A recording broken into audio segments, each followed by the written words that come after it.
그렇게 해서 이제 2024년에 대법원 판결이 나왔습니다. 좀 이제 좀 더 사실관계를 뭐 의미하기보다는 대략적으로 어떤 차이가 있었냐면은 이제 현대자동차 판결은 통상임금에 해당되지 않는다는 판결이었어요. 그리고 하나생명보험 판결은 통상임금에 해당된다는 판결이었고 사실관계가 차이가 있는 거는 지급 조건에서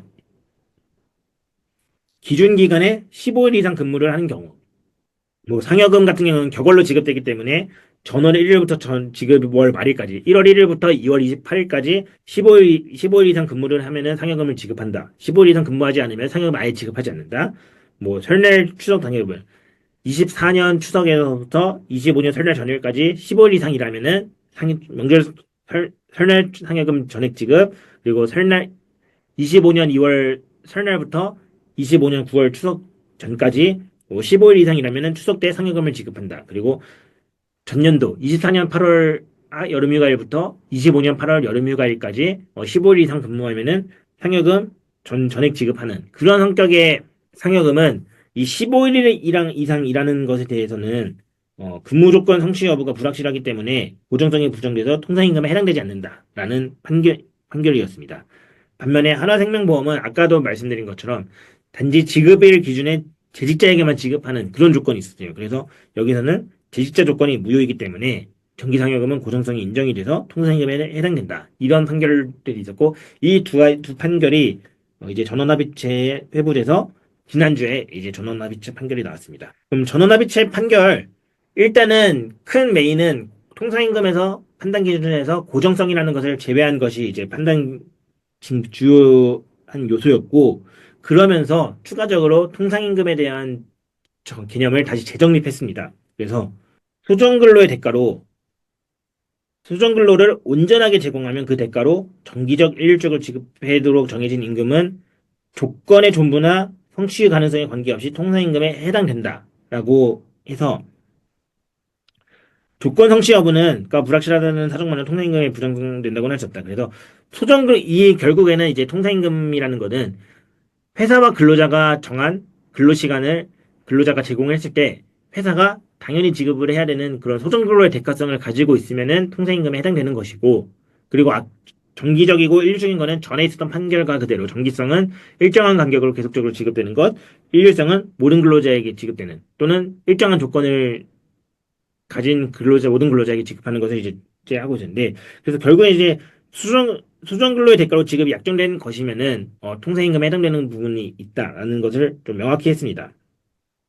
그러면서 추가적으로 소정 근로 외의 조건 달성으로 지급하는 경우에는 통상임금에 해당되지 아니한다라고 해서 뭐 대표적으로는 이제 시간의 근로, 연장 근로 수당이라든지 야간 근로 수당, 휴일 근로 수당 이런 부분들이 이제 통상임금에 해당되지 않는다라고 볼 수 있고 판례에서 예시를 든 게 이 무사고수당 같은 경우 어 판례에서 예시를 든 게 이제 버스 회사에서 버스 운행이라는 근로를 제공하면서 월급을 받아가는 것.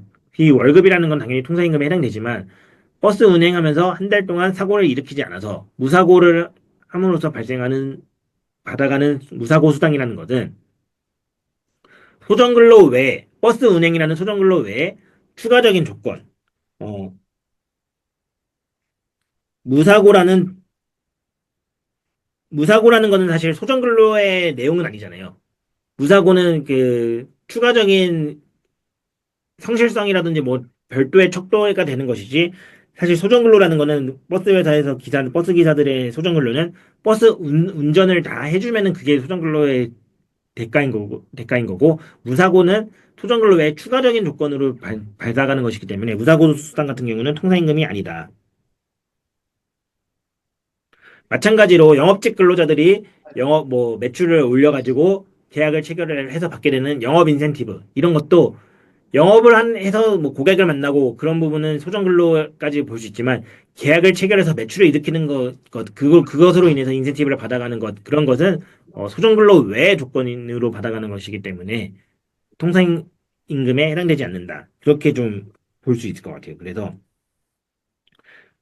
오히려 이번 판례에서는 명확하게 제시한 게 수정 근로의 대가로 그냥 정한 시간에 하기로 정한 일을 하면은 받아가는 그런 성격의 임금은 통상임금에 해당되는데 그거 외에 부수적으로 추가적으로 소정근로에서 그 이상을 해내서 받아가는 성격의 임금들은 통상임금에 해당되지 않는다. 오히려 이런 식으로 판결의 입장을 좀 정리를 해놨습니다. 좀 그렇게 좀 볼 수 있을 것 같고 그러면서 이제 문제가 되었던 부분들을 좀 어, 정리가 되었는데요. 재직조건부 임금으로 해서 지급일 기준 재직자에게 지급하는 임금은 그런 거는 소정근로 자체는 충분히 제공을 했는데 그럼에도 불구하고 재직이라는 조건은 이제 그것은 소정근로 대가를 부정할 수 없는 부분이기 때문에 통상임금성이 부정되지 않는다라고 보았습니다. 마찬가지로 근무일수를 채워야 돼서 채우는 조건으로 지급되는 임금 이것도 근무일수를 채우는 게 수정근로의 가치를 반영하여 정한 기준이기 때문에 수정근로의 대가에 해당되고 어, 대신에 수정근로 일수를 초과해서 하는 경우는 통상임금이 아니다. 예를 들어서 월요일부터 금요일까지 일하기로 했는데 뭐 토요일에 일해가지고 받게 되는 추가적인 가산임금이라든지 그런 아니면은 월요일부터 금요일까지 일을 하고 주말에 당직을 서야 돼서 받게 되는 당직수당 이런 성격의 임금은 수정근로를 넘는 추가근로의 대가이기 때문에 통상임금에 해당되지 않는다 이렇게 좀 볼 수 있을 것 같아요. 그래서 이 조건으로 부여된 근무일수가 수정근로에 해당되는지 아닌지로 이제 통상임금을 판단할 수 있다 그렇게 좀 볼 수 있을 것 같고요. 성과급 같은 경우도 기본적으로 성과급은 수정근로와는 무관하게 수정근로 소정근로 이상의 업무 성과를 달성해야 되는지 결과에 대한 기준으로 지급되는 것이라서 수정근로의 대가성을 갖추었다고 보기 어려워서 뭐 성과급 아까 말씀드린 영업 인센티브도 그렇고 뭐 요즘 이제 법원에서 좀 쟁점인 경영성과급 이런 부분들은 통상임금에 해당되지 않는다. 대신에 근무 실적과 무관하게 최소한도 일정액을 지급하기로 정한 경우 우리 회사는 D등급을 받아도 100만 원은 무조건 줍니다. 이런 성격의 성과급은 소정근로에 대한 대가. 일을 못해도 100만 원을 받아가는.